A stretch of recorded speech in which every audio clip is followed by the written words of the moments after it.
Hello and welcome to episode 2 of Footballing Stories with me, Jack. Yeah, me, Jake. And today we will be talking about the life and the legacy of a man who is still living, may I say, of Arsene Wenger. Oh, okay. Now, yes, Arsene Wenger. So, quickly, before we go into anything, I would like to just ask you, Jacob, what does Arsene Wenger mean to you? And what is the first sort of things that come to your mind when you hear the name Arsene Wenger? So he means quite a lot to me in terms of modern football. Of course, a big proponent of the diets and culture of a lot of Premier League clubs. And the first thing that comes to mind is his book, which I have read twice.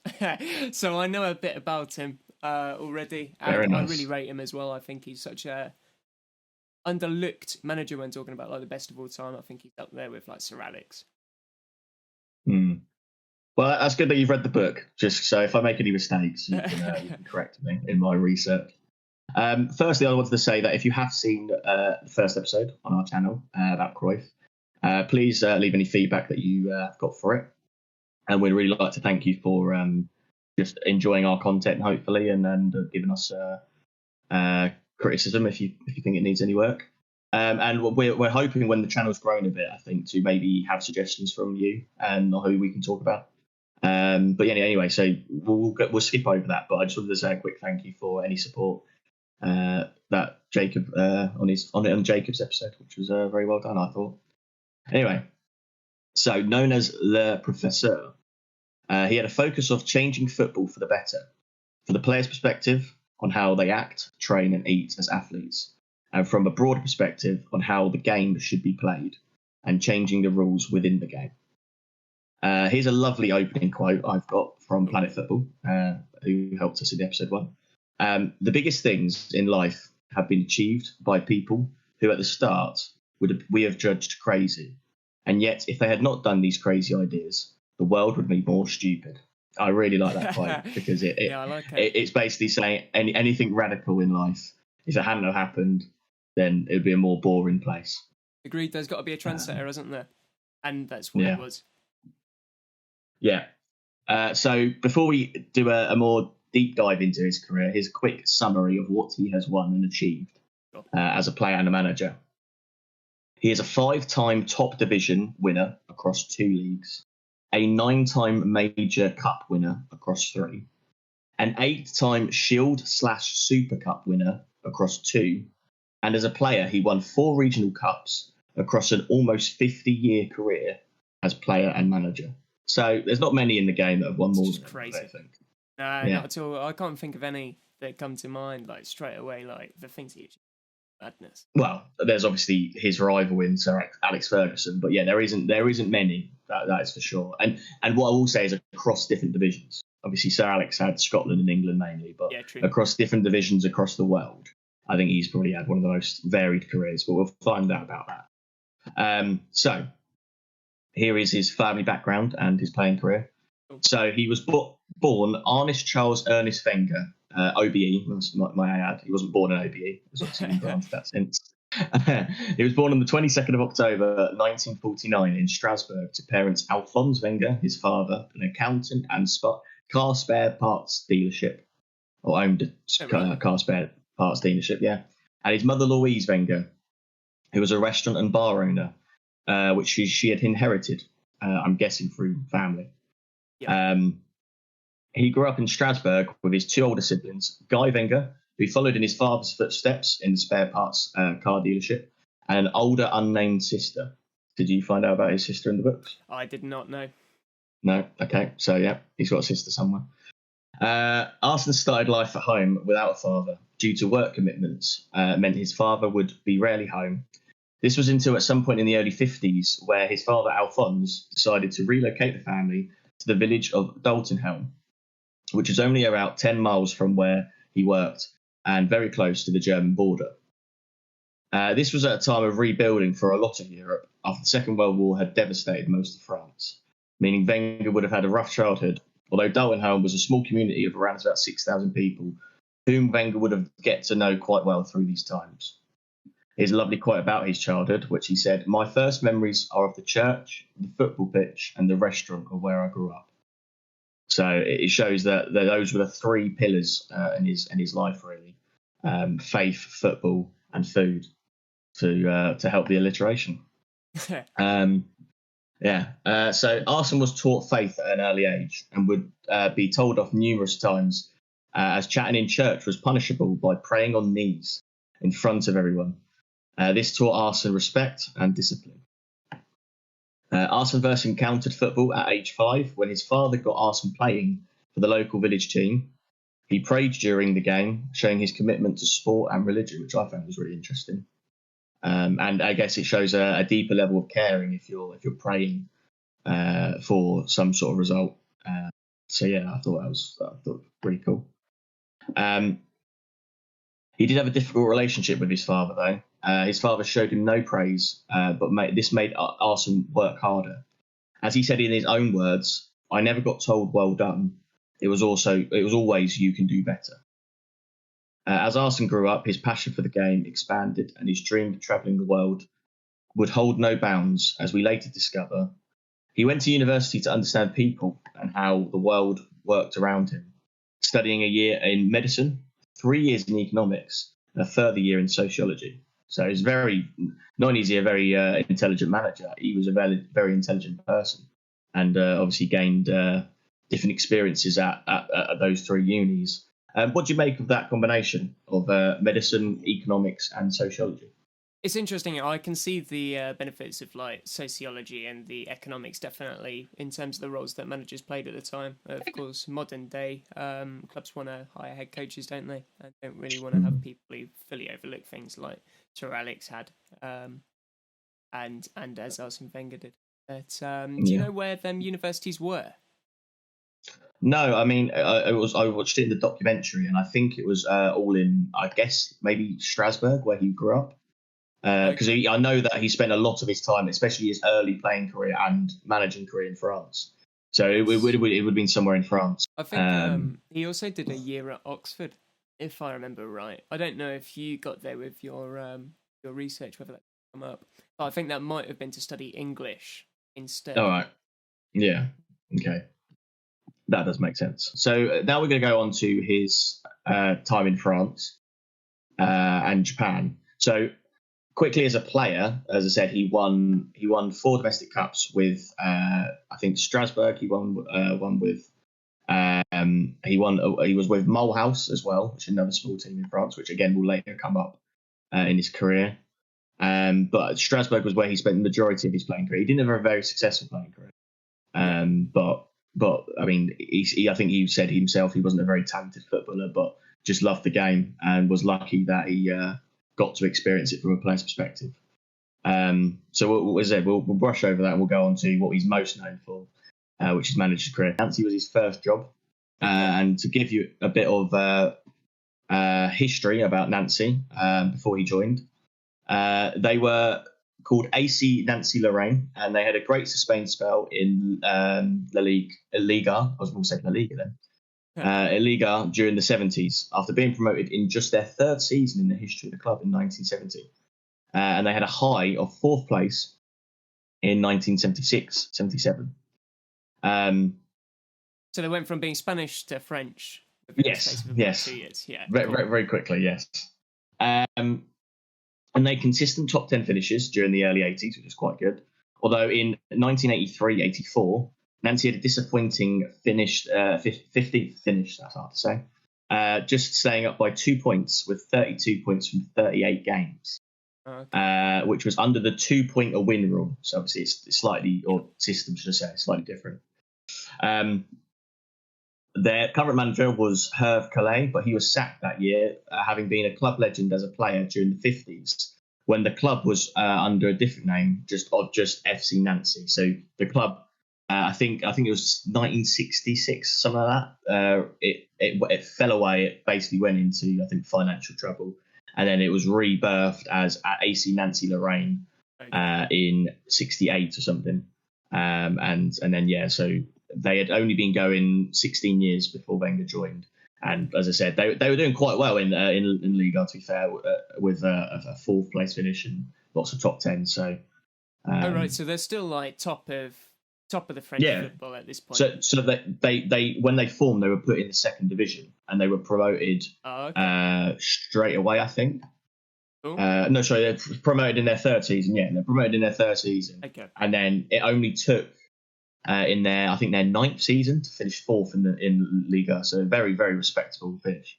But it's just good to give that a bit of knowledge because, as I said, they were a good club. They had one poor season, and then that's where Wenger was brought in. Okay, so it's not going to be particularly. He's not going to be given many liberties then in this role. It sounds like no. If he does. No, he's definitely under. He's definitely under the cosh straight away. Yeah. Okay. So Wenger was appointed as first team manager in the summer of '84, with them regaining the positives of the previous season in Wenger's first season. They scored 53 goals and they finished 11th place, which is 6 points above safety. So obviously that doesn't sound that too much, but looking back at the French league tables at this point, the gap between relegation and let's say on the edge of Europe was very minimal. It's about 10, 12 points most years. But this is where his time at Nancy does start to go poorly. His time at Nancy was remembered by financial struggles and a below par standard squad. So the following season, Nancy finished 18th, falling into the relegation playoff, where they play Mulhouse, one of Wenger's former clubs that, as I said, he played for in his career. But after two grueling games, Wenger's side was victorious, winning 3-2 and maintaining top flight status. So he's done a bit of a Burnley there. He's had a Sean Dyche at Burnley. He's come to the club. He's done really well in his first season. Realised that they already have a poor squad. Lots of players obviously left when the last manager did, and they've got some big financial troubles. So I guess it shows that maybe they were overperforming in the 70s as a new founded club, and it was maybe just the atmosphere of the club being back, and then obviously having that positive run of form. It seems like at this point it started to run out a little bit, and even Wenger's basically doing all he can with a weakened squad. Maybe. I mean, you see nowadays when, like, even with Manchester United, when we were growing up, Manchester United were huge, they were winning stuff. But with the Glazers, the structure's just not been there, and they've made horrible decisions financially. As they've gone up, they've started offering bigger contracts. Yeah. Performances have gone down, and bigger contracts are still there. So, it makes it really difficult to build on what they had. And Chelsea have proven that money doesn't buy you wins. So. Never seen a bag of money score a goal. Yeah. Yeah, exactly. Get that in there quick. So anyway, so they did survive that season. However, that was to be short-lived. As the final season that Wenger was there, they finished in 19th place. So they were relegated. So they didn't even get into the playoff game. Which again, to explain that was against the team that finished second in the league below. That's still a thing in Germany, I'm pretty sure. Where 17th, because I think they've got 18 teams in the Bundesliga, 17th gets relegated. 18th gets relegated, 17th plays second in a playoff game, which I think is quite a cool idea. I think that would be an interesting addition for the English game. I think it'd be great in League Two and the National League. Yeah. So anyway, so they're relegated by 3 points, which is a shame because obviously that's only a couple wins. And during the season, Monaco had contacted Gerald Rousselot, who was chairman of Nancy at the time, but Rousselot refused to release Wenger, and Monaco refused to pay out his contract. It was only once Nancy's relegation was confirmed that Wenger was allowed to become manager of Monaco, who had finished fifth after a difficult couple of seasons, with the legendary Steven Kovacs. Yeah.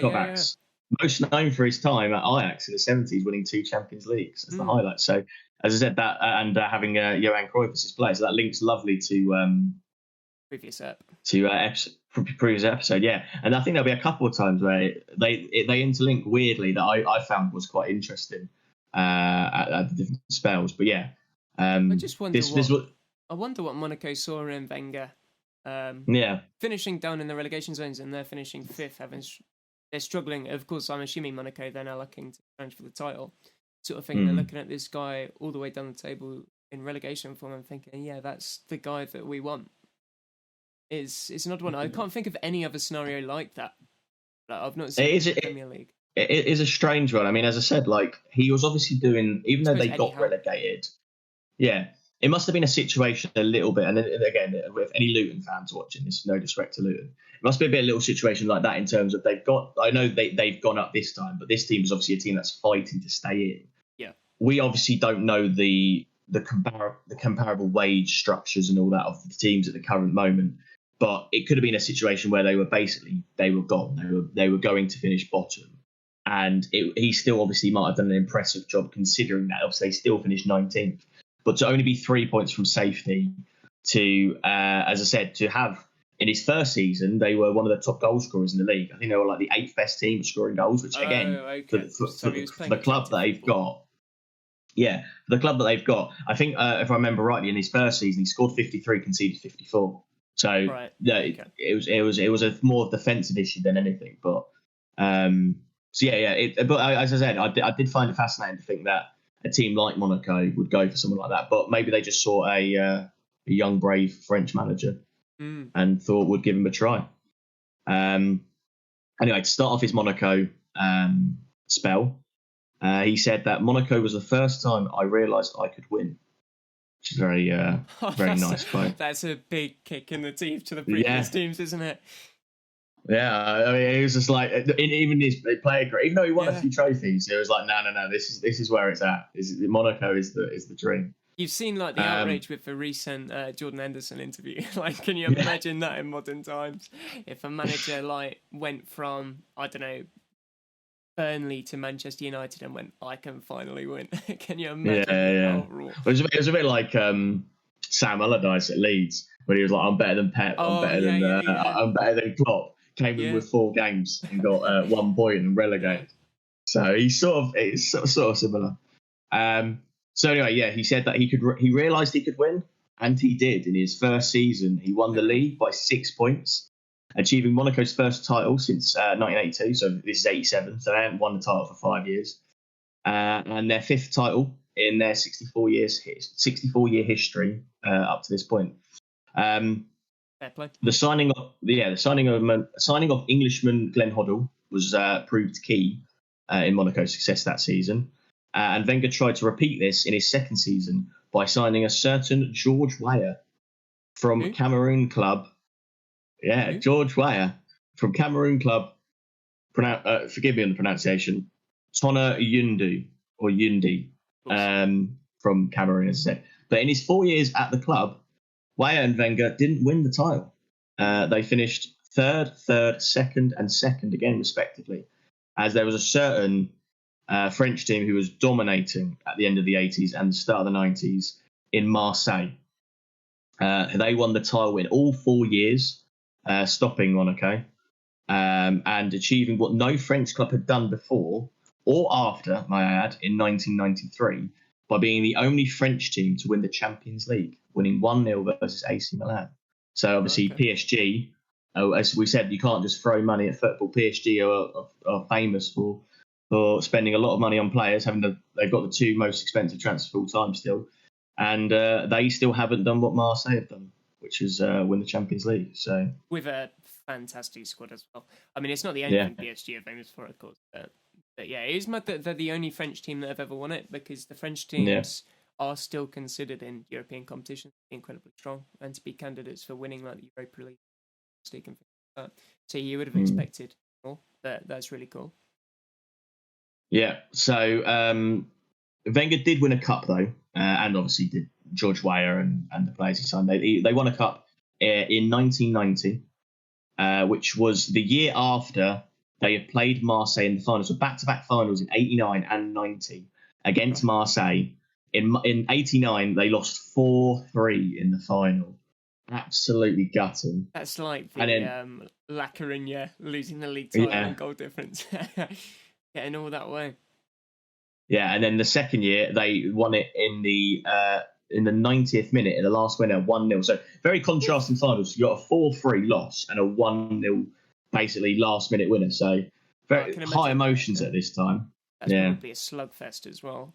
I can imagine it just screams like one of them games after a 4-3 of being like end to end and it finally going in the back of the net. Well, I hope it was. That's how I envision it and how I want to imagine it. It was probably one of the most boring games ever, wasn't it? And it got lumped up last second and the ball in the back of the net. Anyway, so So as we know, Marseille have been a dominant team. However, across Wenger's last 2 years in France, Marseille were being investigated for alleged match fixing across the period of success. After winning their fifth title in a row in 1993, the investigation concluded that Marseille were found guilty of corruption and match fixing.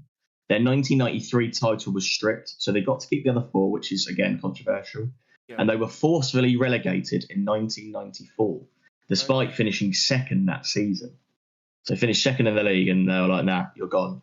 And they also obviously got to keep their Champions League title, but they were subsequently banned from the Champions League. So as I said, this must have been a very frustrating thing for Wenger, though, because as I said, he finished third, second, and second, lost the cup final to them. He only won one title in his time at Monaco, and yet he could have won a lot more. I mean, as I said, if they backdated the trophies, he would have got the 2 second places would be first place finishes, and he would have had a second cup to his name. So he must have been at the time quite angry with the situation. Yeah, I would say. I fully get things like when Bournemouth got relegated because that Aston Villa goal. It was just like when you see financial issues being investigated in the Premier League, but match fixing is something you genuinely can't do anything about. No, it's just to be honest, is that even harsh enough? Just relegating them and taking one league title, a match fixing. Exactly. That's what I was surprised by. The fact it was just the fifth one. And what I found interesting as well is PSG finished second that year, and they didn't want the title. They were like, Marseille have cheated. We don't want to be given the title for pity reasons. So they refused that, and then obviously the other four were just not forgotten about, but they kind of swept under the rug and they got to keep. So I think if I'm correctly, Marseille have won 8 titles, and obviously they won about 5 in this period. So that is quite a big chunk of. And again, we don't know how many of these matches were match fixed, but at the same time, you can't be doing over a period of success. This caused Wenger to leave France after a poor start with Monaco in the 1994-95 season. So it was combined with obviously him doing. He had a bad start of the season, but he was mainly just fuming and at the whole situation. So he's probably a bit demotivated and wanted a new challenge. But he did turn down Bayern Munich that year. Did he? Yeah, he did, because he claimed that he hadn't proven himself enough to deserve a job as big as that. So obviously he'd done well in France, and obviously he should have got more trophies. But he personally felt that being the biggest, because obviously Monaco are probably, I don't know, third or fourth biggest team in France, or in that sort of bracket, whereas Bayern Munich are historically the biggest team in Germany. He just must have been playing a really attractive style of football, man. It's just weird going from, okay, you finished 19th, got relegated, but fifth wanted him to challenge to the title. Yeah. Okay, what on earth are they seeing? And it's like, well, you finished third, second. Not really supposed to win. It's like, okay, Bayern Munich won it. Like, where's this all coming from? Yeah. He must have been, well, obviously, the Arsene Wenger we know, he had the Invincibles, but towards the end it started being what's good as WOC football. And WOC football is not the most fun thing to watch at all. I can't stand watching WOC football. So it's like, what is he doing a bit differently? Maybe it was less refined. I mean, we see players burst onto the scene without that experience being super exciting. I suppose we see a lot of managers bring their own style. They've not had many roles, and then they regress into something that's very aimed just to get results, and aim to get trophies. So, yeah, I'm really interested to see what his style of. Yeah, so here, I think it's a brilliant quote to finish on his time in France, because it just brings back who he is as a person. So he put, "What's amazing is it didn't stop my belief in human beings," which I think relates nicely to the use of faith that he learned and the lessons he learned as a child at church, saying that even though that this is still going on and I want to leave the country or whatever, he still had faith in human beings, and that obviously the people who had done wrong are getting the punishments they deserve, but human beings as society, we haven't failed. It's just a small group of people that let them down. You didn't touch on it, but I know that growing up, a lot of his time was spent in a pub with the football team coming in, and so from young he saw the good and bad of people. because they were getting drunk and getting into fights and things like that, being really rowdy. So maybe, well, along with the work ethic that I think he spoke about, coming out of that with guys in there being proud and creating that culture, I think also experiences like that when he was young and seeing that, you know, it's not defining you necessarily actions at the moment, but a little bit of good, saw really good characters from that even.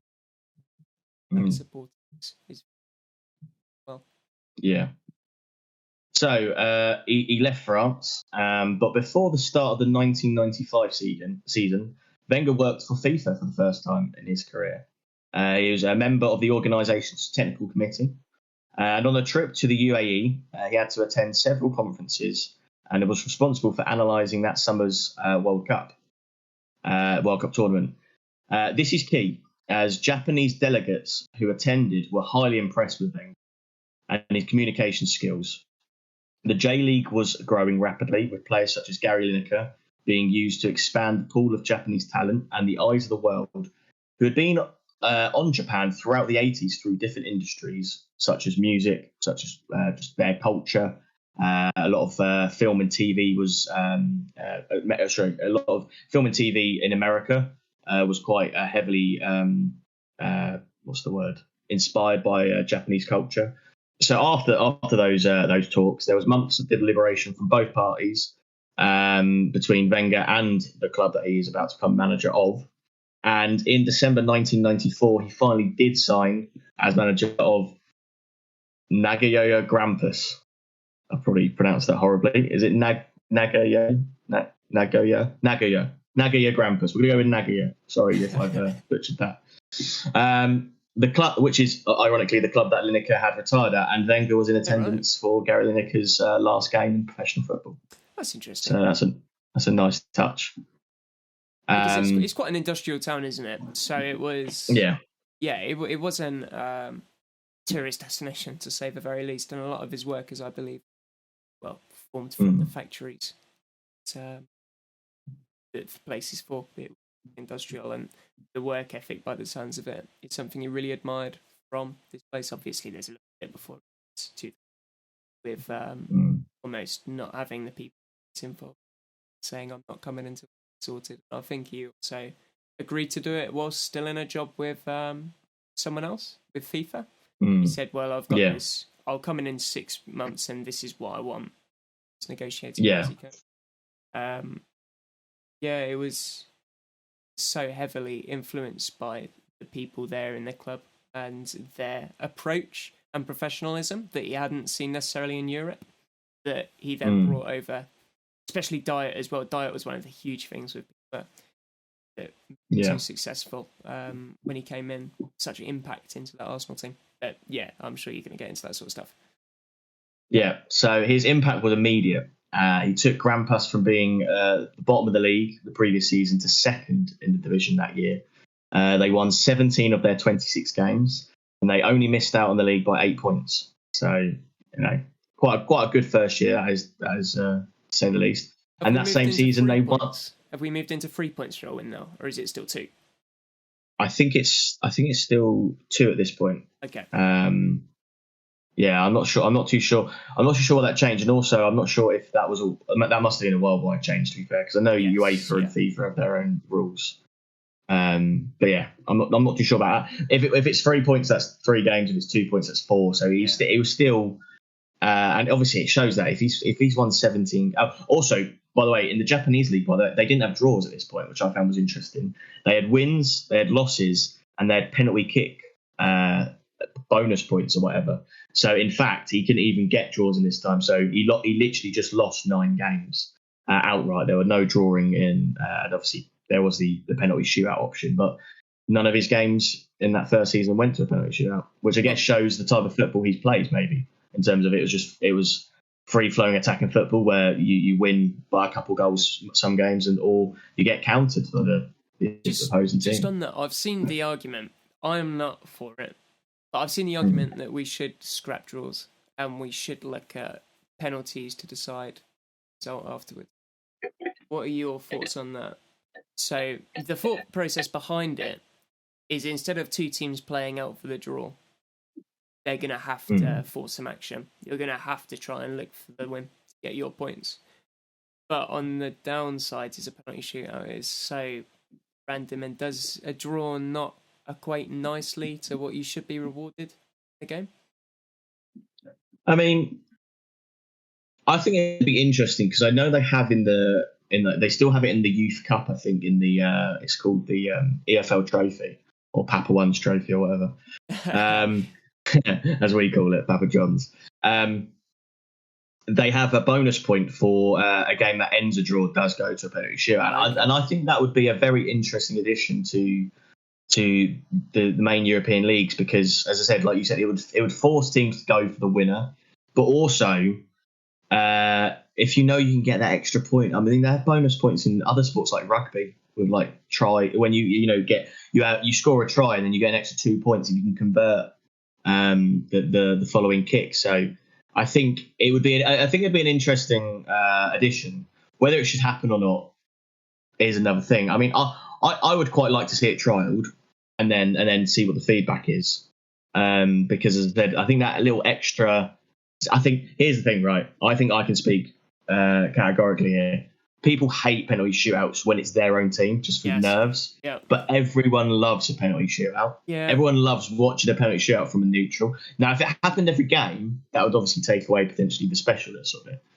But it's still a very special event, I think. And if it's right, if it's 3 points for a win, 2 points for winning a penalty shootout, 1 point for losing your penalty shootout, right? Yeah.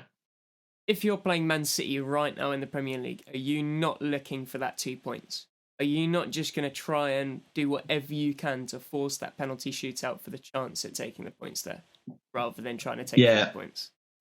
That's probably one of the biggest negatives of it in terms of they could have 85, 95 possession or whatever, batter you in terms of chances, and you can just hold out for the 0-0 and win on penalties.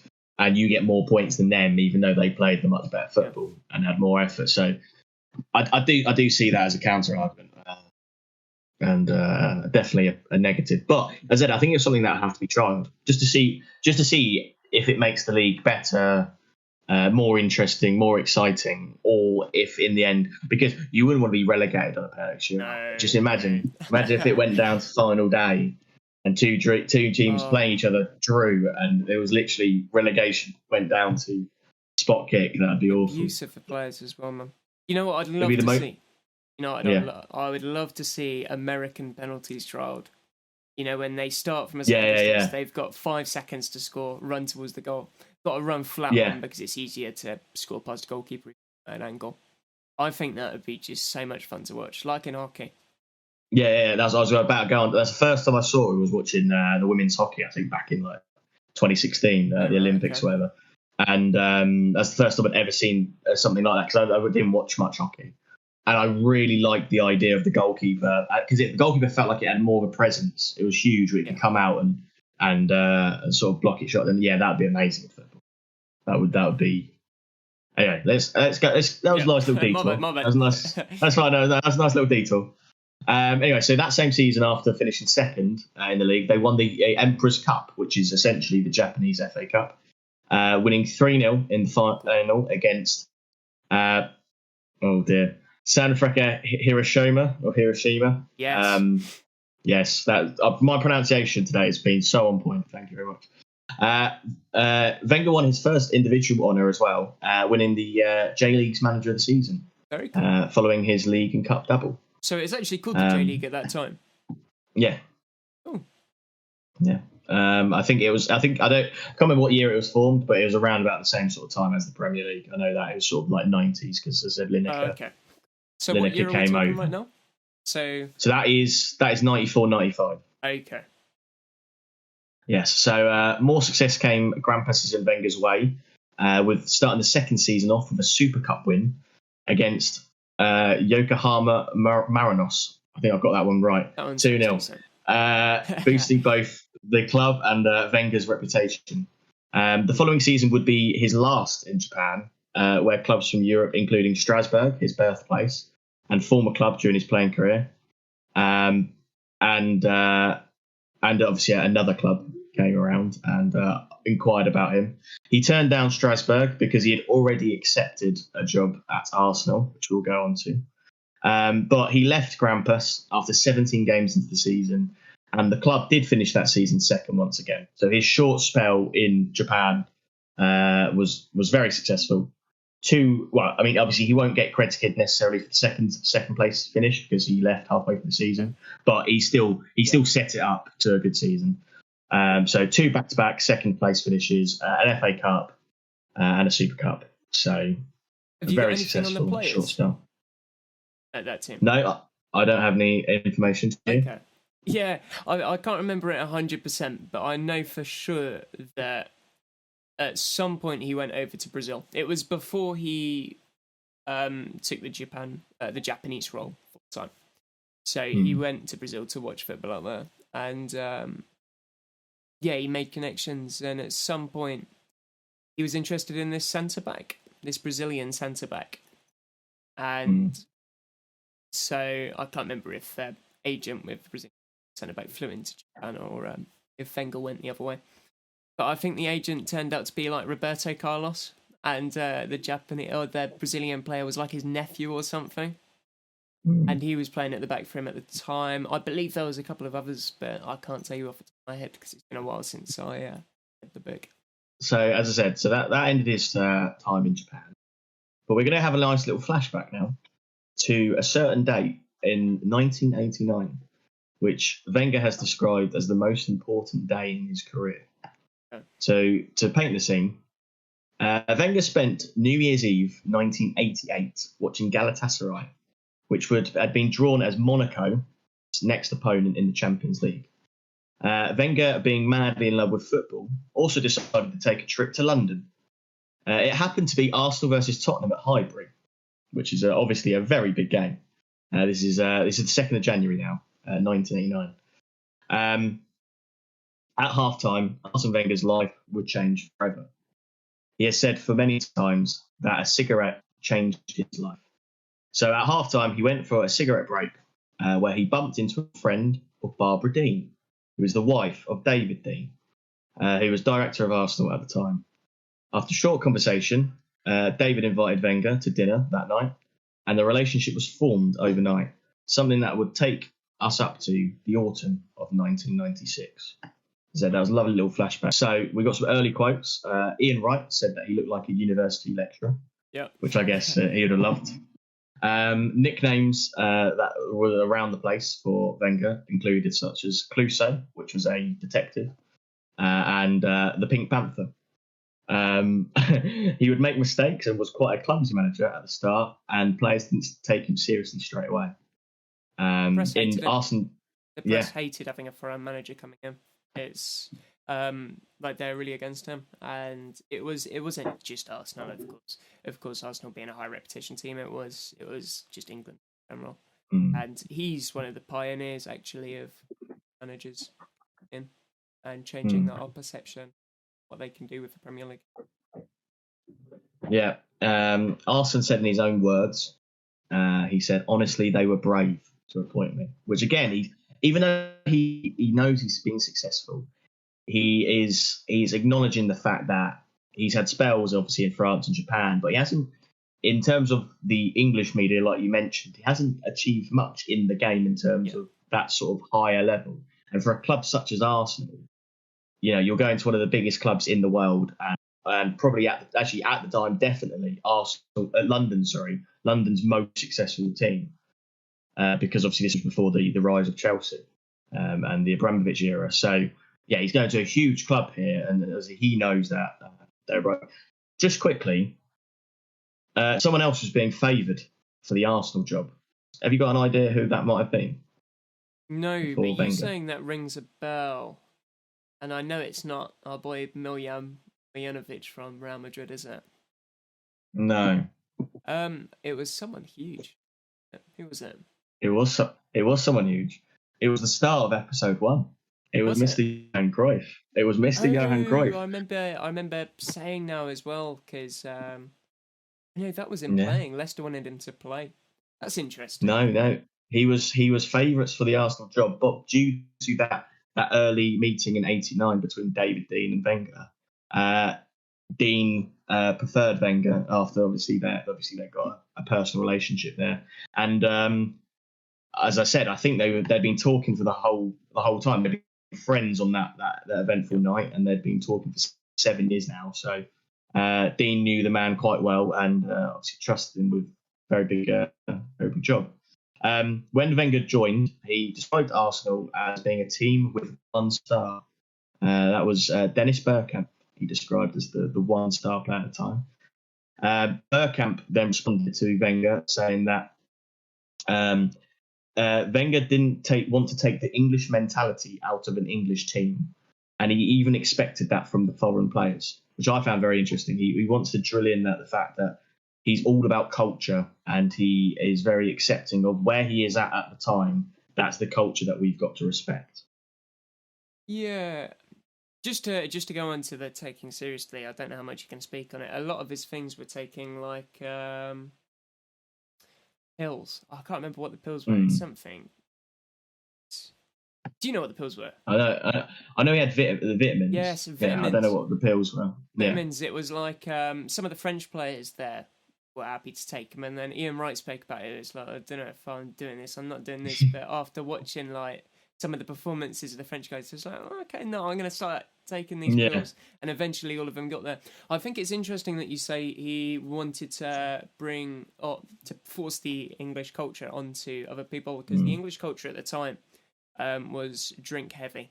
So I think all of them would drink after games, after training, all at a pub at Highbury or at the training ground. Yeah, and I thought he was a big proponent of removing that from the culture there at the time. Well, we are going to go into that. I think what he more meant was the style of play and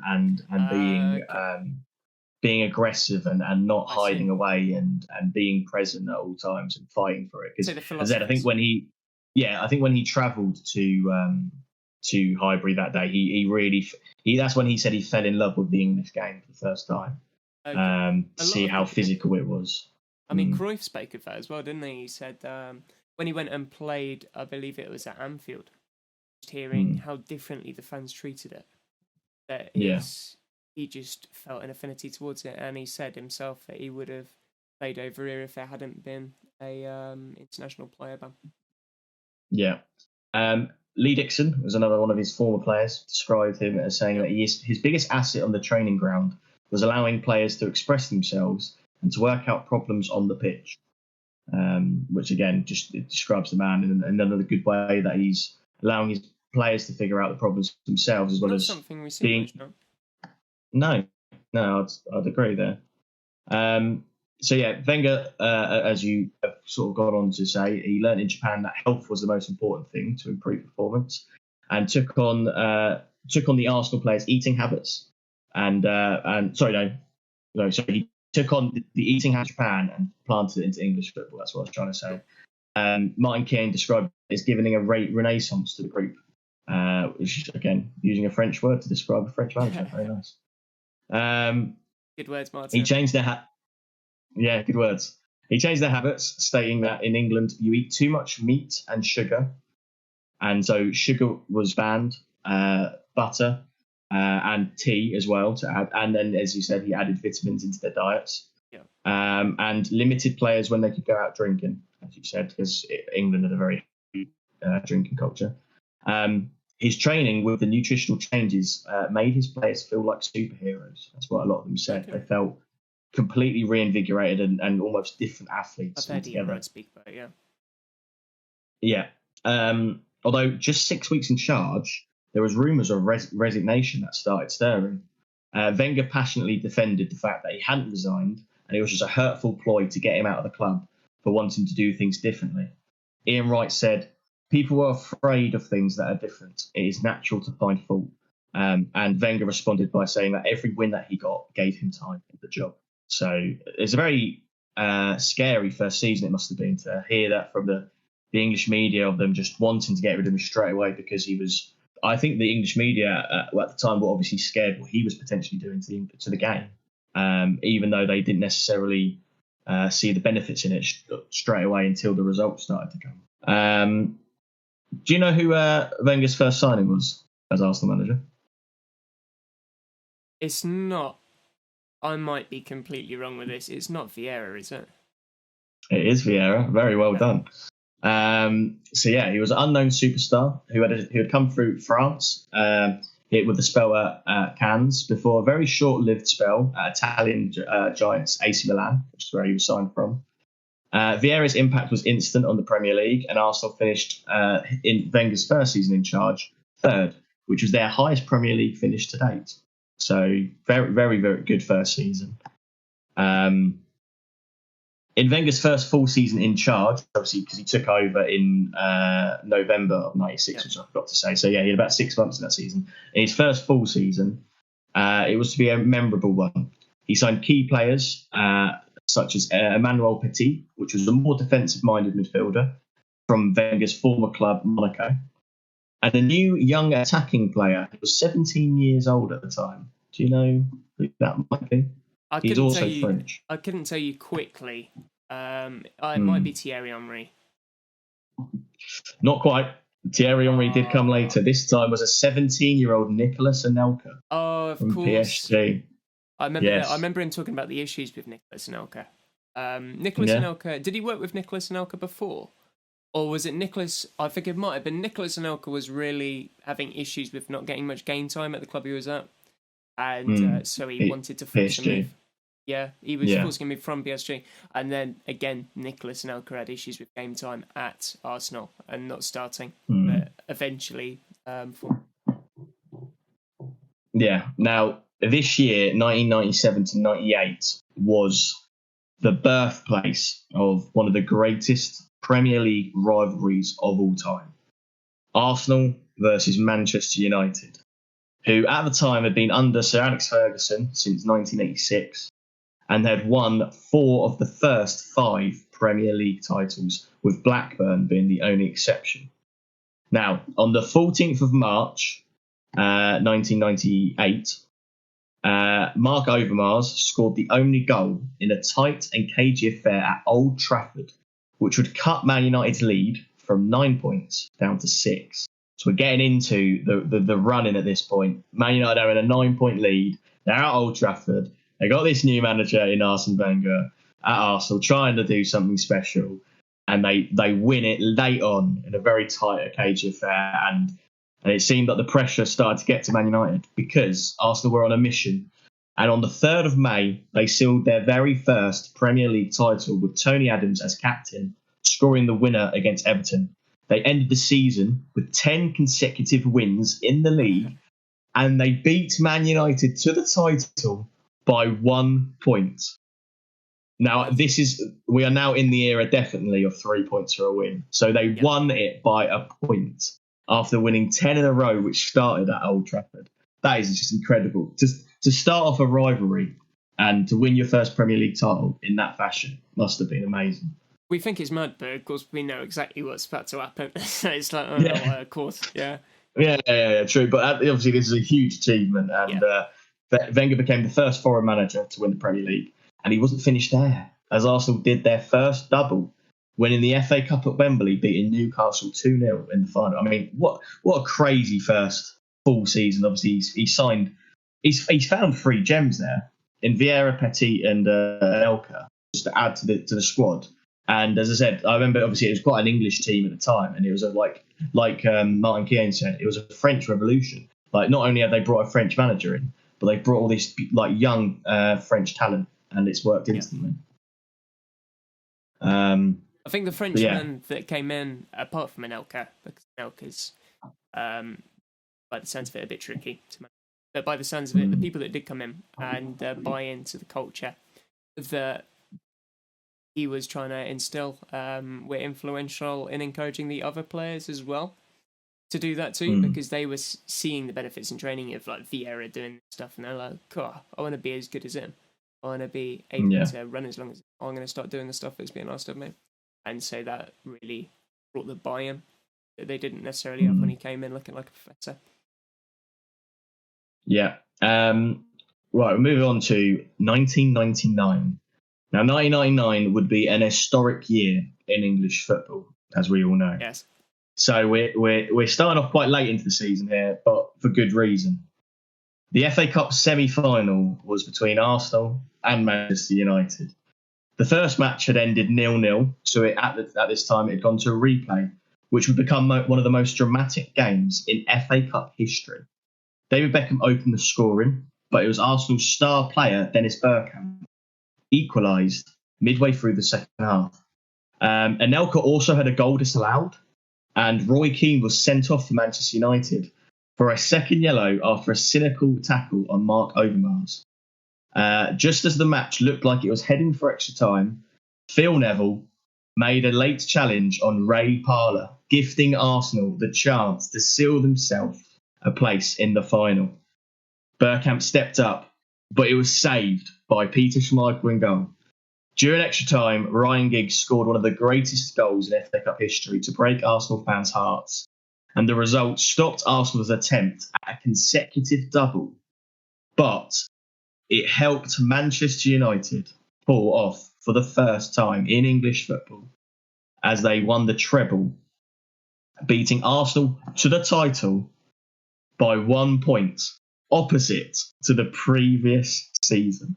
This I couldn't believe. When I looked this up again, I couldn't believe that 2 leagues in a row had gone down to 1 point, and this time it was Manchester United. As I said, winning the FA Cup, and interesting as well. Poor Newcastle, may I say, they've not won a trophy. I don't think since I don't even know, like the 80s or the 90s. I think the reason why is because of these two teams, back-to-back FA Cup finals. Newcastle got to, lost 2-0 to Arsenal that year, lost 2-0 to Man United in '99. So I mean, what an incredible season though, to stop a double and to make a treble happen in one game. It's what I miss, man. I miss Premier League titles coming down to the wire. I can't lie. Yeah. I've said this to you for fair enough to see. But they win it like 6 weeks before the finale or 8 weeks before, and it's like, yeah, see out the season now. Yeah, I Yeah. love when it goes down to the wire. I love the blurry moments. Yeah, because obviously when we grew up, we knew about, because obviously we still lived through Wenger versus Ferguson. But this is clearly when it was at its hottest, this rivalry. And as I said, to lose a league by a point, man, Madness. would have been horrific. Wenger's got some quotes here saying, "I threw up sometimes after games. It hurt so much," which is obviously his reaction to that FA Cup defeat. And he also said, "When you lose a game, you always know there was a way to win." So obviously, you're from a coaching perspective, what does that ring in you? Does that ring true? If you lose a game, you always know that there was a way to win. No?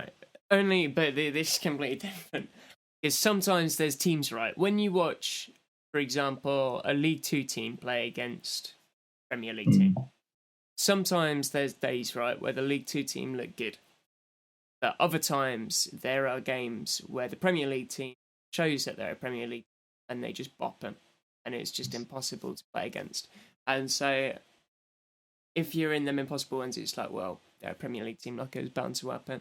I suppose at his level, yeah. I mean, you're going to see the gaps and things from the sideline as the game's going. You see it directly against you. I don't know how much analysis he did before games. I can imagine it's probably quite a lot at that time watching games and from the oppositions. I can imagine he was probably a pioneer for that as well. I couldn't tell you. I can definitively. But it's a lot more different to have a guess at how the team's going to play against you versus how they are actually, how you think you're going to be able to cope, versus how you actually cope. And so I'm assuming that's ringing into there. I mean, from a coaching point of view, there's definitely been times on the sideline where I've said things and I'm like, that's really worked. I'd said that 20 minutes earlier, the outcome have changed equally. I've done the inverse as well. I've made it not gone to that. Maybe we. I think in this scenario, obviously, it hurts so much because, as I said, because of the fine lines. Not only are they managing at the very, very top of the English game, he's lost the title by a point, and he's lost an FA Cup final because of a missed penalty that then led to going to extra time. when they had the man advantage. Man United were down to 10 men. They had a penalty they missed, and they lost in extra time. And I mean, Ferguson must be. We obviously, if we do Ferguson in the future, we can look at it from his perspective. This game, but I think he said sometimes it's fate, and he believed in fate that day because, as I said, his team went down to 10 men. They conceded a penalty, and yet they still managed to win the game, which ended up inspiring them to win the treble. And if one of those butterfly effects, one of those events doesn't happen, treble doesn't happen. Arsenal win back-to-back doubles, it seems, and maybe Ferguson wouldn't have been as highly remembered as he was, and maybe Wenger would be talked about even more. He won quite a bit before that. I think it's I know, that's a strong statement there. But whether Wenger would have got above, because I think lots of people think Ferguson is better.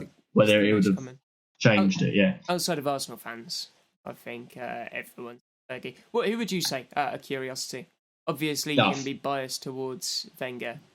There's research on it, but who do you? I think Fergie 100%, and the reason I say that is because it took a man of Wenger's qualities to even get close to stopping him. I mean, we'll go on to it, but Arsenal win 4 Premier Leagues in this time, whereas when Fergie retired, he won 13. And I think only Kenny Dalglish, Arsene Wenger, and Jose Mourinho stopped him winning Premier League titles. Oh, actually, no, there was obviously Carlo Ancelotti as well, Chelsea again. But it was very, very few managers could stop him. But Wenger was the only one. Well, no, Mourinho did it twice, I think, but Wenger was the only one who, as I said, did it in the same spell at a club. And so I think it took us. He's a revolutionary, this Wenger, and it just, I think it shows how much he had to push Fergie to be better. It's a bit like Messi and Ronaldo. Obviously, I'm not saying there's the same level gap. What I'm saying is they pushed each other to be better. And I think that I'm not saying Ferguson would have dropped off, but Wenger definitely pushed him to be his absolute best as a manager. The thing that helps Fergie is when he left, he had overperformed with a pretty rubbish squad to what Manchester United normally had. And so the next person that came in, David Moyes, it fell at us. Whereas Arsene Wenger probably overstayed his leave by a season. Yeah. And the fans started to turn on him. I mean, that was only recent, wasn't it? All of the AFTV stuff coming out. He has to go and things. But I do see your point that Ferguson was there for so much longer. How long did it take to build a legacy for Arsene Wenger at Arsenal? Yeah, I mean, as I said, in terms of their spells, Ferguson was there 26 years, Wenger was there 22. But Wenger's success was instant, whereas Fergie had to really root himself in the club and build the club up. So he had a bigger impact on the club. To do that. And I'm sure you're going to get there, but Arsene Wenger spoke highly of losing control, what he wanted to do, and he couldn't sign certain players because the numbers didn't add up. And all of a sudden, they were taken away his control. Felt like he just couldn't achieve the same things. It had just been interesting to see if they hadn't decided to. As you say, I mean, even if you think one of them's better than the other, they're both fantastic managers. It's interesting to see what both of them have done in the inverse situation. What I quite like about that little detour we've had is we could do a little rivalry series where we do, like, as I said, manager versus manager, player versus player, and we just back and forth talk about their careers and their impact on the game. As I said, so we've obviously had a little detour from today's episode, but I think that'll be quite an interesting thing to look down definitely in the future. So after '99, Wenger and Arsenal had a little bit of spell of not much success in terms of their Adelaides that they won, or accolades. Adelaide. What am I talking about? Accolades. Jesus Christ. Anyway, get back on the script. So Arsenal's most important signing though happened in '99, which is Thierry Henry from Juventus. So yeah, you were a couple of years out when you said him for Nicolas Anelka. When was Ronaldo to Manchester United? When was it? 2004, I think. Right, so we're still quite far off that. Okay. Yeah, I think he was at 2004, 2005 because he left, Of course, I think, in of course. 2008 to It's, Real Madrid. Henri said he makes you realise how good you can be, which again is a lovely quote about Wenger. Arsenal did finish the season disappointingly though, being 18 points behind Man United, which compared to the previous two seasons, being 1 point separated, that's quite a big gap. And they ended the season trophyless. In 2000 to 2001, would also include a major signing for Arsene Wenger in Robert Pires from Marseille. But again, Arsenal would fail to achieve silverware in Pires' first season, finishing second, this time 10 points behind a certain Man United. But 2001-2002 would end the wait for silverware. Wenger described it as, "We are in entertainment. The groundwork is to win, but that is not enough. Wanting to play a more impressive style of football now." So he's sort of had his early success, and now he's wanted to change the way they play. Which is, I guess, what. No, definitely not. So in 2002, nice. Arsenal, yeah, definitely not. Arsenal went on to win the double for the second time, winning the league by 7 points. But surprisingly, Liverpool finished second this year, with United having a poor year, finishing in third. They were 10 points off Arsenal. But what's significant about this season is Arsenal won the title at Old Trafford, which only added fuel to their already bitter rivalry. Thierry Henry ended up as the Golden Boot winner with 24 goals, and Arsenal sealed the double. Season? No, this is 2002. I said so. This is his. Okay. So this is his second double in 7 years, whatever. But as I said, the fact they won it up. Thierry Henry's. Oh yeah, no. This is Thierry Henry's. No, this is 2002. This is like his third season. Okay. Cool. Third full season, yeah. Yeah, as I said, in this period of time, not much happened in terms of success for Arsenal, so I've sort of skipped through it quite quickly. So he got the Golden Boot in 2002. They won the Premier League, and they sealed the double at Wembley, beating London rivals Chelsea in the final 2-0. So this is 2002. This is just before the Abramovich era. So that would have been a painful defeat for Chelsea fans. Yep. So in 2002. Wenger decides to aim high and once again shows his belief in the player's ability, and it mixed with the always wanting to raise the bar and set his players a crazy target. So this is where he sets the target in 2002 to win a league title whilst remaining unbeaten. So as we know, it happened in 2004, but he set it so he envisioned this 2 years before. He was like, "We're going to do this. We're going to try and win it." Unbeaten. And in his first season of this target, 2002-2003, it ended in failure in terms of the unbeaten season, sadly. With Man United having the longest unbeaten streak in that season of 18 matches. However, Arsenal did win their third FA Cup under Wenger, beating Southampton 1-0 in the final. So it wasn't all doom and gloom. But in terms of the unbeaten season, it didn't happen first time round. Most thought it was crazy, didn't they? I don't know if you've got any quotes, but yeah, they were like, "What is this guy talking about? What's this?" Yeah. I mean, I think everyone would have been there. So even Ferguson probably would have been like, "You can't do that." Like Ferguson has like, I've won like 7 titles, mate. None of them have been close to being unbeaten. You can't do it. Well, as you said, 18 out of what, 36 games they had to 38 at the time. So yeah, it was 38. Yeah. Yeah, so that was a pretty decent streak, but yeah, nowhere near what you need to be to do it. Wenger said, "The more the dream looks impossible, the more it strengthens your determination." So that was quite an interesting. Obviously, he said that during the in between phase of season 1 and season 2 of the dream. But anyway, we're now in the 2003-2004 season, which I think will make all Arsenal fans happy. So they'll enjoy me talking about this. So on 21st September 2003 was the game at Old Trafford. In a fierce battle, Patrick Vieira was controversially sent off, putting the dream in early doubt. Obviously, this is September, so we're only like a handful of games into the season. As the game was ending into goalless, or heading for a goalless draw, should I say, Martin Keown gave away a penalty in the 92nd minute. Wenger described this as life is about millimeters, about timing. Van Nistelrooy stepped up to take the penalty, but he missed and he hit the bar. And Arsenal managed to keep their unbeaten dream alive. And as I said, this is like 6 games in, but the reaction was huge. If you've seen the clips, Martin Keown runs up to Van Nistelrooy and is basically screaming in his face. And I know that Arsenal were fined, I think like 50 grand or something like that, or maybe more at the time. But yeah, it was a huge event, a very, very fierce game. As I said, this has been building over years, this rivalry, and it's almost reached boiling point at this moment in time.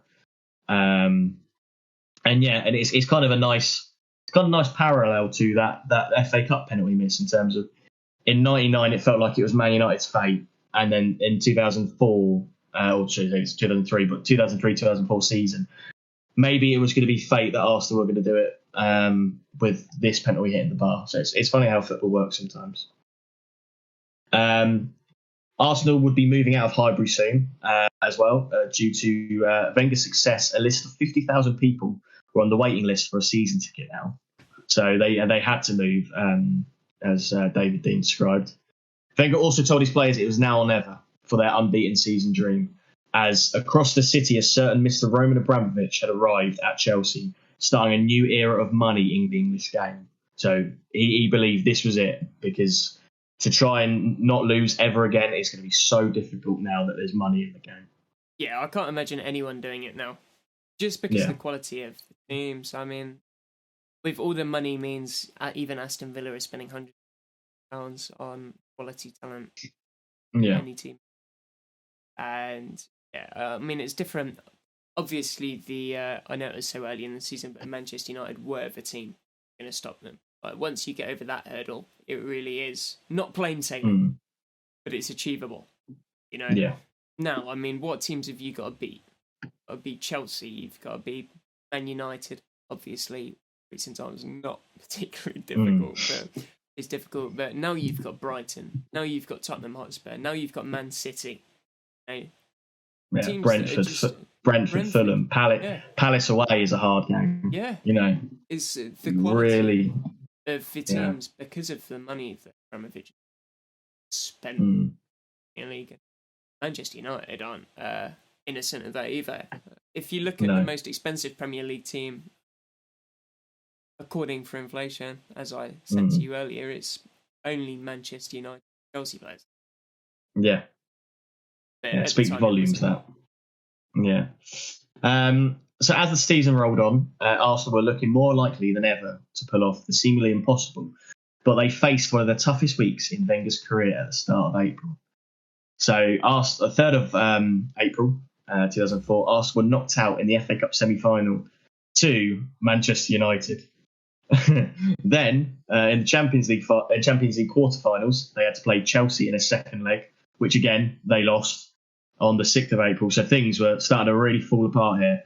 And 3 days later, they still had to face Liverpool in the league. So Man United FA Cup semi-final, Chelsea quarter-final in the Champions League, and now a game against Liverpool. I mean, to their benefit, it was at Highbury, so they didn't have to go to Anfield. But I mean, what a horrific week to face. I mean, that's what success gives you sometimes. Sometimes you just have loads of success and you just get a week like that where you're against the best of the best. Yeah. And the pressure started to get to them. It was falling apart as well, because in the first half, Liverpool went in at half-time 2-1 up. But luckily, an inspired performance led by Thierry Henry meant that Arsenal could believe their unbeaten season was still on, winning the game 4-2. That must have been an incredible second half at Highbury. I wish I'd been there at that game. Because obviously the pain of failing in those early competitions in the week would put so much doubt in the mind. And to win a game like that, to sort of get it over the line, they've only got the Premier League left now, so they must have been so inspired by that.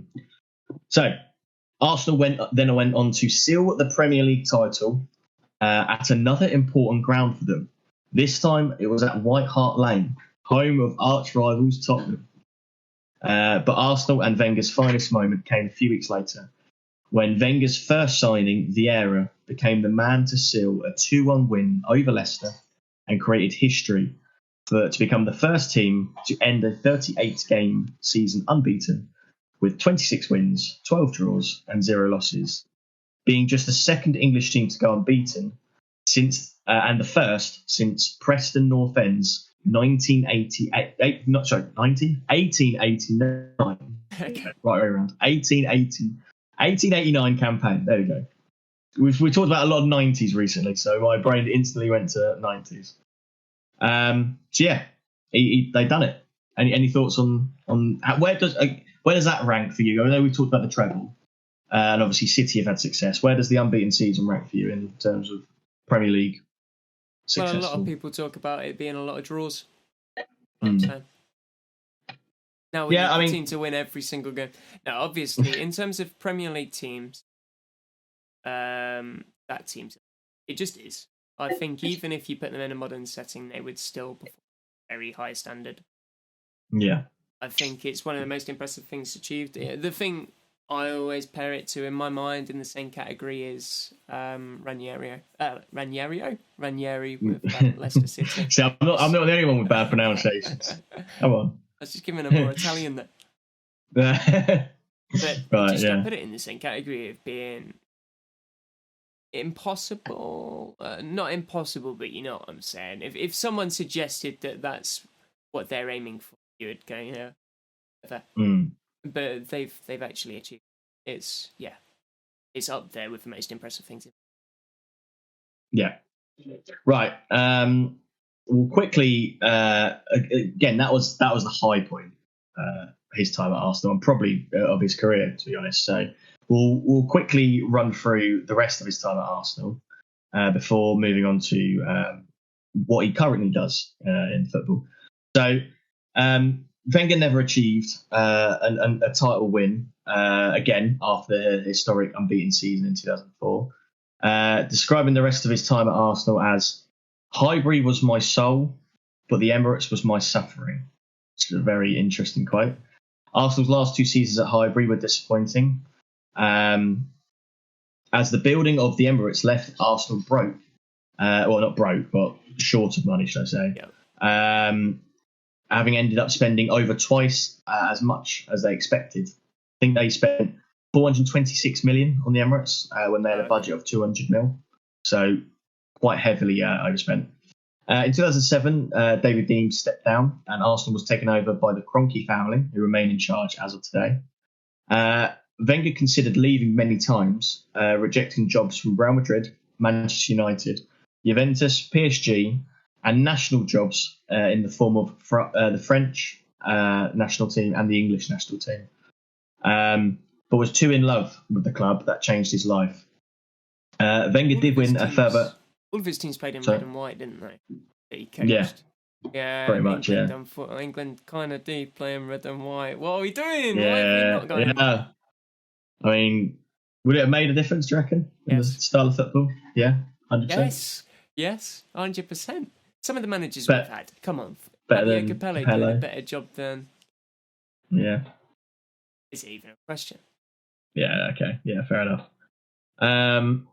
It's a shame that he never got to manage an international team. But, yet. Well, yet. True. Anyway, so he did win a further 3 FA Cups and 3 Community Shields, but famously lost 6-0 in his 1,000th game in charge. Do you know who that was against? Norwich. No, I've got no idea. No, it's Chelsea at Stamford Bridge. I know this is just a random fact as well, but for any Liverpool fans out there, it was Mohamed Salah's first Premier League goal, and that's 6-0. Chelsea versus Arsenal. Yeah, that went well for Chelsea. Yeah. Wenger finally departed Arsenal in 2018 after 22 years in charge, having achieved a record 20 years of qualifying for the Champions League, a record that still stands today. But this ended up being a key reason for Wenger's departure, as fans were losing patience with the lack of progress and determination, with Wenger seeing 4th place, and in his own words, as like a trophy. So like you mentioned earlier, AFTV, and a lot of angry Arsenal fans at the time being fed up with 4th place. And ironically for them, the subsequent seasons after he left, they finished, I think, 8th quite a few times. So yeah. At one point, we thought they might actually get relegated. Yes. So it's a shame they didn't. So yeah, I think it shows that Arsenal fans don't know what they're talking about. So, yeah. What a surprise! What a surprise! Yeah. No, I don't think most Arsenal fans get rid. I think it really was just AFTV being limelight and having a wrong-uns, their opinions. Yeah. It's tricky because you think, what on earth can a manager do to prove that it's not the manager that's the problem? Because if you're someone like Wenger and you've achieved what Wenger has, surely you look at him and think, right, we're finishing 4th. Why are we finishing? And how are you coming to the conclusion that it's the coach who's achieved such fantastic things? It just makes no sense. Obviously, I said earlier he's overstayed his welcome because with the stadium is what changed the approach of Arsenal, and they didn't back him in the same way, and he felt in multiple ways that he just wasn't getting what he wanted and struggling to achieve with what was a much lesser squad what he had achieved with. One of the things he said, one of his biggest regrets was signing since Ronaldo. They agreed the Ronaldo transfer, and Manchester United hijacked it. Yeah, I think he said if they're a couple of days earlier, they would have got it done. Yeah. So. And again, he had a good relationship with the director of football at the club that Kante was in, France, and he said, I want Kante, and the club went, well, the numbers aren't adding up here. Not signing him. What did he go on and do? Like, I think if they'd backed his transfer policies, he always had an eye. We looked at his early success. He always had the eye. Like all the players I've named so far are big names now because of the success they had. But like Vieira, Petit, Anelka, Henry, like you said, he almost signed Kante. Like he clearly had an eye, not just for French talent, but he clearly had an eye for players. Really good and a good network as well. But still, like he still was knowledgeable enough to know who was the 1%, who would be the difference makers in his teams. Anyway, so we're gonna go on to his role in FIFA now. So on the 14th of November 2019, Wenger was appointed Chief of Global Football Development by FIFA, aiming to oversee and drive the growth of the sport for both men and women. He was also granted responsibility for possible changes in the laws of the game. And we have 4 ideas for you here that are all of his own ideas, and I'd like you to give your around about 30-second opinion on each. Quick summarise whether you think it's a good or bad idea from a coaching perspective, which you have. From a coaching perspective or a footballing perspective? Well, actually, I'll let you choose. Because you've got both. Cool. If you want, you could say a sentence of both. In a coaching perspective, it's good. In a football perspective, it's bad. Whatever. Anyway, first rule is changing the offside rule so that any part of the attacking player is legal to score with, as long as it's in line with the defender. That shall no longer be called offside. So obviously now the current rule is if you're any little bit in front, you are offside. But if any part of that you can legally score with, so not arms included, is in line with the last defender, that will no longer be called offside. Yeah, sure. Disagree, because without technology, it's really difficult. Yeah. You've got, imagine there's like 3 players, right? In a phase of play, that one of their left foot is onside, the other guy's head is onside, the other guy's right foot is onside, and all 3 of them are involved. How on earth is the line going to do that right? Second thing, with technology, I don't trust VAR to be able to get that right. Make it as simple as possible. Make it either the last bit of your body, which I disagree with, or any part of your body behind the defender, which Okay. The second rule is in swinging corners that leave play and come back in would be valid, creating a new way of attacking corners. Why? That's the only thing I've got to say. Like, if a ball leaves the pitch, then it's left the pitch, no? Yeah, well, apparently it's a new way of scoring a goal, just in swing the corner, back into play, bend it in. Yeah, in it. Is Carlos going to hit it with the outside of his beat to go out, then the only thing into the far post? The only thing I find about that as interesting is what if the defender of the opposing team runs to try and clear the ball whilst it's off the pitch? It wouldn't have off. Is it now a corner? Yeah, exactly. That's the only thing I'm not unsure about. But yeah, so you're against that one as well. I have to ask why he's even considered that as a rule change. Like, what has made him? Yeah.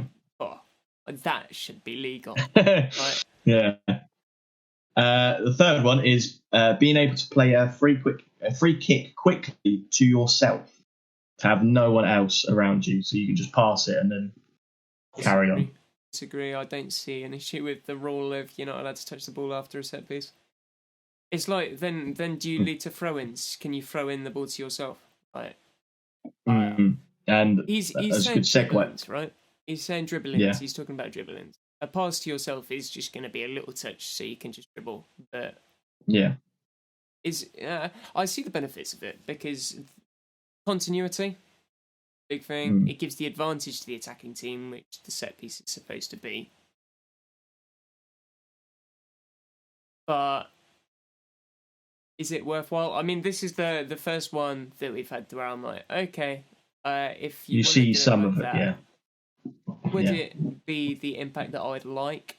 Not necessarily. I like the organisation, quite frankly, and the organisation. But that's the first one where it's like, if that's a rule change and they want to try it, yeah, all right, I'd be down for that. Okay. Rather than throwing in the ball, the players are allowed to use their feet, obviously, from the touchline. Okay. So his point of view on this, I've heard him speak on this. His point of view is there's a lot of injuries caused when players extend, when their throw-in's been misplaced. Right, the ball goes over the top. It's a little bit out. To extend, studs up like that. Do I particularly dislike throw-ins? I mean, we use kicking time and football. And I mean, what value do you think throw-in adds? I don't think we've explored the value of a throw-in so far enough in professional football. You've got Pep Linders. Yeah, it might not be Pep Linders, but there's a specific throw-in coach that went in for Liverpool and did sessions completely on throw-ins, and there's loads of interesting things you can do with movement throw-ins. With kick-ins, you'd have to think, is that ball allowed to leave the floor? You have to stay below knee height, like when you're playing 5-a-side, 6-a-side football. I don't know. I don't disagree with it. If people want to add it, I wouldn't. So I like it not being offside though from a throw-in. I like that. So yeah, you've got two definite no's and then two ones that you'd like to see quite like maybe changed. Yeah. If people want it, I mean, I won't be like, that's a great idea. I want to see it. I won't be disappointed. I'm saying, but at the same point, if they were added, there's a bit of sense to it. In fact, there's more than a bit. There's quite a bit of sense. Okay. Right, so that's all we have on Wenger. But what I'd like to finish off with, a bit like you set up for me last week, is the best 11 comparison. Okay. And then we'll talk about his legacy and where we rank him on our scale. Okay. So the best 11 comparison this is according to a website called Sports Skeeter, who have picked Wenger's best 11 at Arsenal of all time. It's in a 4-2-4 or I guess, an attacking 4-4-2 formation. And so, I just want to, I'll read out a player and you give your modern day comparison. Okay. What I say is, I don't think we'll go over who would win because as we discussed rightly, I think in episode 1, I think the modern tactics, the modern team probably would win, but it'd just be a nice comparison. So anyway, in goal for Arsenal is David Seaman. Yeah. I was, as soon as you said we're going to do teams, I went straight to David Seaman. Who on earth is like David Seaman? Of course, didn't dive in training because he was so confident he'd get there. He didn't want to hurt himself. David Seaman, I had someone in mind. I've just completely... Oh, I was thinking Keylor Navas. Keylor Navas is everywhere. Yeah. Yeah. Or maybe even he's not quite the same caliber, but Ochoa, the Mexican national team. I'd go with one of them. Go on, we'll chuck Ochoa in there. Okay. At right back, we've got a player called Laurent, who was a big, strong right back for Arsenal. Any Dan big, Burn. strong right backs that you can think of? Dan Burn? Chuck Dan Burn in there. Dan Burn. Okay. Just straight away chuck him in there. I don't think Ochoa and Dan Burn is a very interesting start to the team, I have to say. Maybe the old team does win in this one. No. Right, centre back partnership. We have Tony Adams and Sol Campbell. Tony Adams, I'm going to go Sergio Ramos. Okay. Sol Campbell. Who is that guy? Maybe Deo Upamecano. It's a very good shout. I mean, I think in the same way, but he is. Yeah, I'll chuck him in there. Okay, cool, very nice. At left back, it's gonna be hard to beat this player. I think one of the best left backs of all time, so, Ashley Cole. Who on earth goes in for Ashley Cole other than Ashley Cole? Who would you think? Who would you pick? Because you're a big Ashley Cole. Play style, it's hard. I think in terms of like the best left backs in the world, you've got João Cancelo at the moment. You've got Alphonso Davies, maybe. Not like maybe he's though. Maybe. No, that's the thing though. Maybe Teo Hernandez. Yeah, that's a good decent shout. Yeah. Yeah, I mean he's in terms of the play style. He's also quite defensive. Yeah. I think maybe him. I think Ashley Cole's just so unique that it's hard to find a similar player. Right, we've got a midfield two of Patrick Vieira and Cesc Fabregas.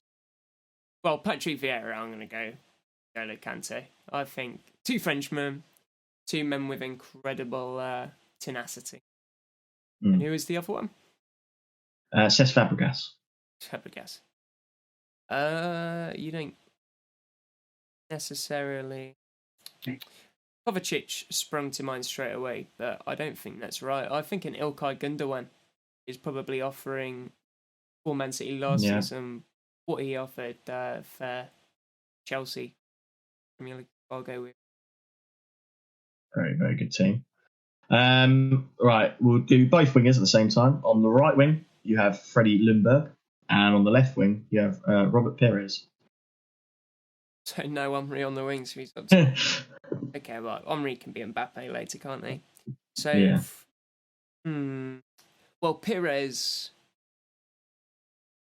is tricky, and he was a tricky player.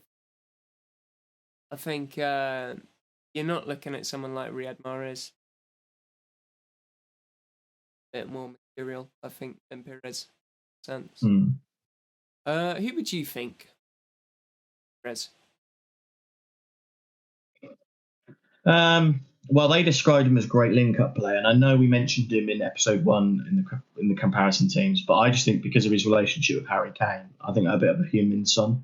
I think I know he's getting played more as a number 9 now that Kane's gone, but in terms of sort of dropping deep, picking up the ball, running at the fence, and feeding the attack, I'd go with a bit of a human son. I was thinking it might be prime Miguel Almiron. You know, that season where he was like cutting in and all of that malarkey. It's a tricky one. Well, it's your team. You get to make the call on it. I don't want to say Almiron there because he's not the same kind of player. There's not many players like it. I think probably maybe a Sadio Mane potentially as well as a shout. Oh, I don't think the same kind of player. Okay. Oh, what's his name? Serge Gnabry. Okay, Serge Gnabry. And who did you have for right wing again? I haven't had anyone yet. Oh, okay. So Freddie Ljungberg. Yeah. That's a tough one. That's a really tough one. I was thinking maybe Carrillo from Peru. Is he a bit too tricky? Maybe. But he's another really player, man, to come up with. They're such different players to what's typically there right now. Oh, no, we'll go Pedro Neto. Okay. I don't think they're similar, but I think they play a similar role. Yeah. And yeah, as you guessed correctly, one of the strikers is Thierry Henry, and the other is Dennis Bergkamp. Back up. I can only think of that goal that he scored when. Well, yeah, Mbappe will play just because of the raw pace. Yeah. Bergkamp, out and out. I think not quite the same, but in terms of formidable strikers, pinnacle, Karim Benzema. Yes, nice. Bit of French connection up top then. Yeah. Keeping it very French. Nice. Apart from every non-Frenchman in the team. Yeah. We'll gloss over that. Right, and to finish, we'll talk about his legacy. So I'll let you, because I said it's been my heavy episode. I'll let you speak for a couple of minutes. What do you think is the legacy of Arsene Wenger, both as a manager and potentially his impact on the game now in the role he has at FIFA? As I said, one of the most influential people in, I think, with his introduction, with, as you said, the health of players and the culture of players, and obviously had a big impact on that because creative style of football. Did it across multiple continents, which that's 2. And yeah, I think overall he's still spoken about, so he must have been really influential, and he's still involved with FIFA. Okay. And yes, with the ranking system, as I said, we've got anti-football. I think I've got it up here. I think on my phone. Yes, so we've got anti-football, we've got decent, we've got top class, we've got best 11, and we've got GOAT. And I put Cruyff in GOAT status. I'm not sure. Are we allowed to move them around, or we can move them around. We can move them around.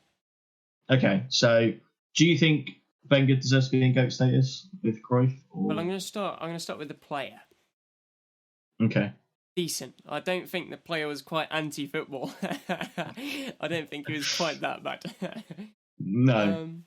But yeah, I mean, obviously, yeah. I can't imagine we're ranking the player, but no. In terms of the manager, I don't think there is a distinction between the manager and FIFA and things like that with him, because they weren't two separate parts of his life. It was very much continual, so I think it all comes together. Do I think he's a GOAT? That's a tricky one, because as you said, Sir Alex or Wenger, you went Sir Alex straight away. But he's definitely in the top 11, I think. Yes.